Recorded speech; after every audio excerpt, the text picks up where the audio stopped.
Brink takes place on the Ark. It's an immense artificial floating city at sea, built as part of a contemporary green vision, but now existing in 2045, and having lost contact about 20 years beforehand with the rest of the Earth, it exists in complete isolation, with what were originally sustainable resources now in limited supply.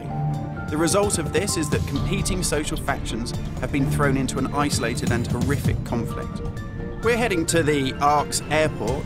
This was the original location that celebrities flew in and out of and had their photo opportunities, but it's also, because it's being deserted and disused for 20 years, the ideal location for me to show you a couple of the game's features in the absence of any enemies.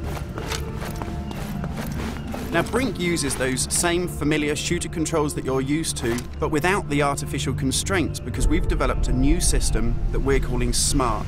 It stands for Smooth Movement Across Random Terrain. If you walk up to something that's an obstacle, just as you would do in any other shooter, you'll stop.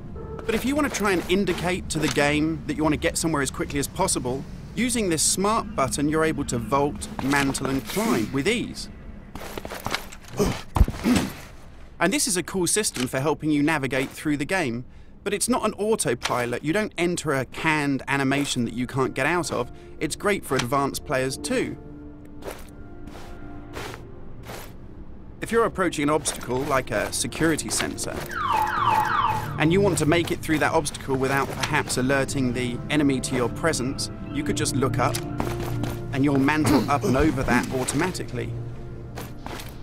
And by the same token, if you use your same SMART button just running towards something and looking down, you'll indicate to the game that you're able to slide under something.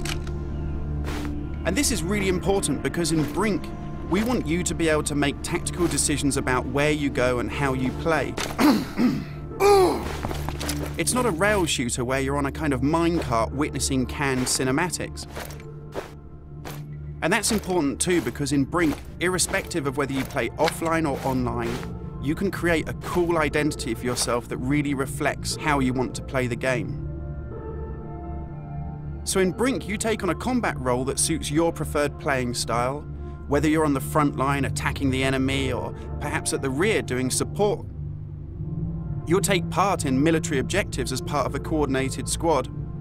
And when you complete these successfully, you'll earn experience points that allow you to unlock cool upgrades for your weapons, really cool abilities that suit the way that you want to play, and also cool outfits that reflect what a badass you are.